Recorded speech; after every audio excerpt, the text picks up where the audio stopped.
ভাইয়া ওদিকে জানেন তো আপনি বলেছেন স্বরাষ্ট্র মন্ত্রণালয় আমরা স্বরাষ্ট্র টিম আমরা 12 জন আছি অন রেকর্ড প্লিজ আমি এত কারো কাছে এটা আপনি পাবলিকের সাথে তাহলে আপনি কি আছে স্যার আমরা যদি স্যার আপনি আমি মেসেজ শোনার পরে আচ্ছা ধরুন শুনেন না যে কারোর সাথে কি আপনি সবাই বলে আমরা অনলাইন শিকার আপনি ওই ছেলেগুলোর সাথে কি আছেন না আমরা তো কারা বলতেছে আমরা তো স্ক্যান করে আসছি আমরা তো আপনি গভর্নমেন্ট স্যার আপনি ওইদিকে দিলেন আপনি এদিকে ভাই ওদিকে তো ফিরেন বড় ভাই ভাইয়া ওদিকে জানেন তো আপনি বলেছেন স্বরাষ্ট্র মন্ত্রণালয় আমরা স্বরাষ্ট্র টিম আমরা 12 জন আছি অন রেকর্ড প্লিজ আমি এত জন বলছেন যে আমরা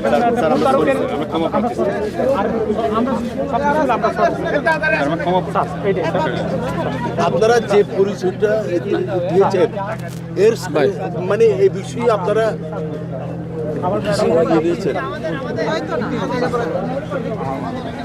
আপনার ম্যাডাম না আপনার একটু সচিব যারা আছে সেটা আচ্ছা আপনারা জানেন যে আমরা এখানে জীববৈচিত্র্য সংরক্ষণের জন্য আমাদের মাননীয় পরিবেশ উপদেষ্টা মহোদয় একান্ত যে সদিচ্ছা আপনার সেন্ট মার্টিন আইল্যান্ডের জীববৈচিত্র্য সংরক্ষণের জন্য এখানে কিন্তু একটা লিমিট করে দেওয়া হয়েছে ট্যুরিস্টের প্রতিদিন। তো ওই লিমিটটা যেন ক্রস না করে সেই বিষয়টা দেখার দায়িত্ব আমাদের। জাহাজগুলো প্রতিদিন 2000-এর বেশি সবাই মিলে 2000-এর বেশি লোক নেওয়ার সুযোগ নেই। এই বিষয়টা আমরা মনিটরিং করি। আমি উপজেলা নির্বাহী অফিসার হিসেবে আমি এবং টেকনাফের উপজেলা নির্বাহী অফিসার আমরা হচ্ছে আহ্বায়ক। তো সেই ক্ষেত্রে আমরা প্রতিদিন মোটামুটি 4:45 থেকে এখানে থাকি। আর এদিকে যতটুকু শৃঙ্খলা এক্সিকিউটিভ ম্যাজিস্ট্রেট হিসেবে যতটুকু শৃঙ্খলা বজায় রাখা দরকার সেটা আমরা রাখার চেষ্টা করি। ওনারা যে কাজটা করেছে আমি আসলে কোন জাহাজের যাত্রীকে এটা তো আমাদের দেখার আসলে সুযোগ নেই। ওই জাহাজ কেন আগে ছাড়লে এখানে জোয়ার ভাটার একটা বিষয় আছে, এরপরও সব কিছুর একটা সমাধান আছে। জাহাজ আগে ছেড়ে গেছে বা পরে ছেড়ে গেছে এই বিষয়গুলোর সাথে কিন্তু মোটেও আমরা রিলেটেড নই। আমরা এই অংশের পাশের অংশটুকু শুধু দেখি।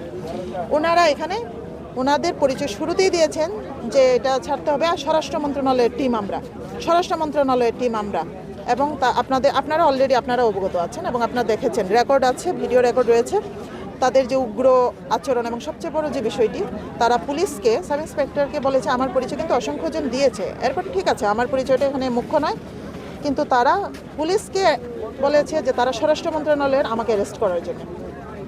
এটা একটা বিষয় ছিল।